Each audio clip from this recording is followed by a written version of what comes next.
മഞ്ചേരി ടൗണിൽ പ്രകൃതിയോട് ഇണങ്ങിയ ഒരു സ്വപ്ന വില്ല.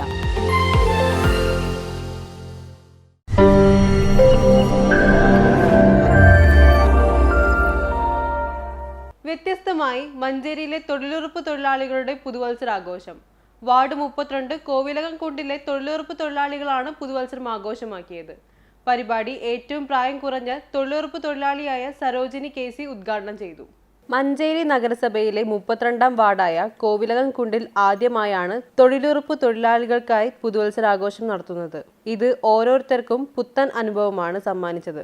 കേക്ക് മുറിച്ചും മിഠായികൾ നൽകിയും സാതേറും ഭക്ഷണം കഴിച്ചുമാണ് പുതുവത്സരാഘോഷം നടത്തിയത്. കോവിലകംകുണ്ട് അംഗൻവാടി ഓഡിറ്റോറിയത്തിൽ വെച്ച് നടന്ന പരിപാടിയിൽ നിരവധി പേർ പങ്കെടുത്തു. വാർഡ് കൗൺസിലർ സുനിത P അധ്യക്ഷത വഹിച്ചു. തൊഴിലുറപ്പ് മേറ്റ് സുനി, 31ാം ward councillor Sreevidya Edakkandathil, KC Krishnan, KC Balakrishnan തുടങ്ങിയവർ സംബന്ധിച്ചു. News bureau, Manjeri.